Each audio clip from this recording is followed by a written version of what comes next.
masinop, taong kuripot. Yan ang tingin sa'yo ng mga kaibigan mo, kapitbahay mo dyan sa inyo at syempre pa ng mga kamag-anak mo. Bakit? Dahil nga sa maikling panahon, nagsimula kang magtayo ng iyong negosyo at ngayon talaga namang maunlad na. Hindi natin pag-uusapan kung malaki o maliit man ang negosyong itinayo mo. Ang mahalaga, nakita mo syempre umunlad na siya. So totoo yan. Bakit? Dahil magaling kang humawak ng pera. Pero minsan may mga ugali tayong hindi maganda na nakakatulong. Ulit, may ugali tayo minsan na hindi maganda na nakakatulong para unti-unting maubos ang ipon nating pera. So isa ka ba sa may ugaling ganito? Ano ba yung ibig sabihin na Titintin? Syempre, kung gusto mong malaman, mag-subscribe ka na kaya Titintin, at kung makaka-relate ka sa sasabihin kong ito, syempre, mag-iwan ka na ng like sa video na ito. At sa mga datihan kong subscriber, thank you ng marami sa pagsuporta ninyo. Sana huwag ka namang mag-unsubscribe, sisi. At syempre pa, tayo nang magchismisan. So ito, mag-real talk nga tayo mga kasari. Normal, pagka nagtayo ka ng negosyo, syempre, ang pangarap natin pagka negosyo yung gusto nating gawin, hindi na tayo namamasukan, ay umunlad. Kasi syempre, dito tayo kukuha ng ating pangkabuhayan. At lahat ng nangangarap na magkaroon ng negosyo, ipag-unlad naman talaga ang gusto. O dahil magaling kang humawak ng negosyo mo, talaga namang naging bonggang-bongga siya sa maikling panahon. Pero minsan mga kasari, may mga ugali tayo na hindi natin napapansin, siyang nagiging dahilan bakit nauubos yung ating ipon. Ano ba itong ugali na ito? Yan yung ugali na sobrang bait mo.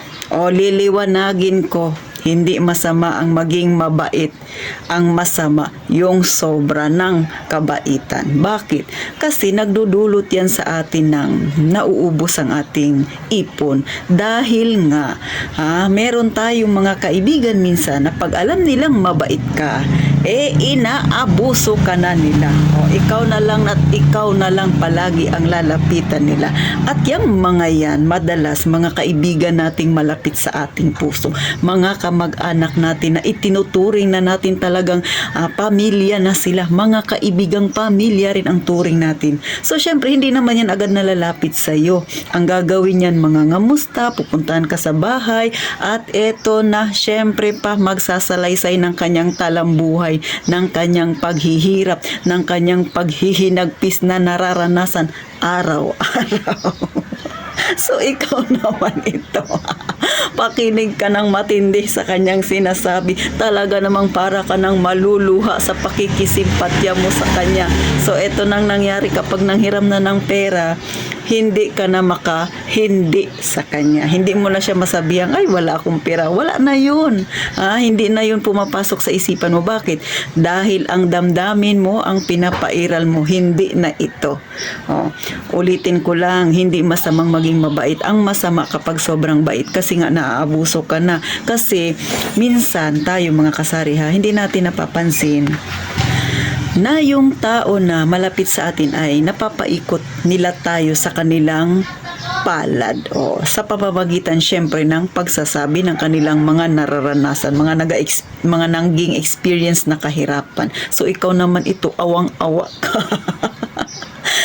Bigyan ko kayo ng example. Halimbawa, syempre may tinatabi tayong pera para sa ating kuryente, tubig, mga kung ano-anong bayarin. So pagka wala pa man yung mga bayarin na yan, nagtatabi na tayo. Lalo na kung kayo ay kaparehas ka Titintin na may tindahang maliit. Ako kasi araw-araw akong nag-aalkansya na. So pinag-iipunan ko na kaagad yung pambayad ko sa aking kuryente.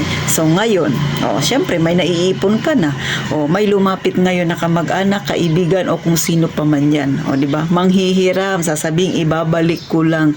O, sa susunod sisi, o kaya mga 2 araw lang sisi, ibabalik ko lang. So, ikaw naman naaawa ka, ipinahiram mo yung pera mo na may pinaglalaanan naman talaga. Kaso, hindi nangyari, ha? Dumating na lang yung panahon na kailangan mo na yung pera, hindi pa niya isinusuli sa'yo. So, ngayon, ikaw ang apektado. Ikaw ngayon ang nganga. Kasi maghahagilap ka ngayon ng pera na itatapal mo doon dahil mag-due date na ang dapat mong bayaran. Imbis na wala kang problema, nagka-problema ka na dahil sa sobra mong bait. Oh, hindi masama ang maging mabait, pero unahin mo muna ang sarili mo. Lutasin mo muna ang sarili mong problema bago ka lumutas sa problema ng iba. At kung sakali talaga namang awang-awa ka, ha, mga kasari, tumulong ka, yung kaya mo lang, yung pera na pag hindi niya ibinalik ay hindi ka naman apektado masyado, mga kasari. Kasi nga, syempre, sa panahon natin ngayon, ha, lalo na sa mga may tindahan yan, ramdam na ramdam nyo ba? Pahirap ng pahirap, patumal ng patumal. Si Ate Tintin nga, ganon, mga kasari. Pasalamat na lang ako, ha, yung aking GCash ay medyo umaarangkada ngayon. So, kailangan ko ng medyo malaking puhunan kasi nga medyo dumadami na yung suki ni Ate Tintin na nagpapa-cash out. So, ang nangyari, nasa cellphone ko na lahat ang aking pera. So, kailangan ko rin naman ng pera extra. So, ganun, mga kasari. Kaya, isipin ninyo, pagka kayo ay sobrang bait, kayo rin ang mawawalan. Ulit, ha? Tumulong ka kung may kakayahan ka, kung wala, manahimik ka.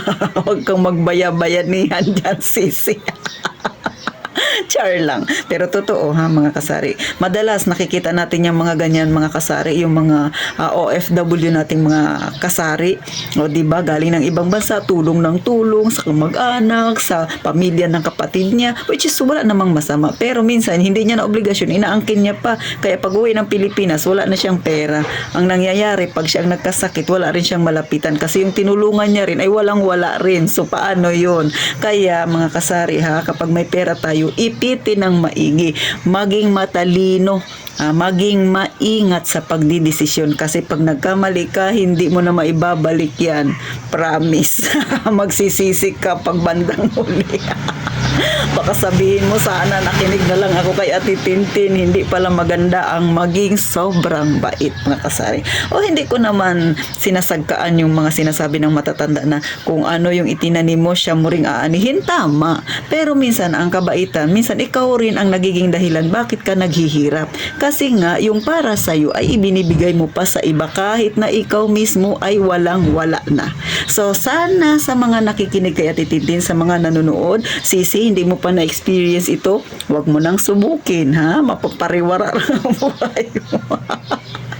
So, paano hanggang dito na lang, mga kasari. Sana kahit paano nakakuha kayo ng idea at maging aral ito sa mga sisi natin na hindi pa man na-experience, ha? Itanim sa isip, itanim sa puso na unahin mo muna ang sarili mong problema bago tumulong sa iba.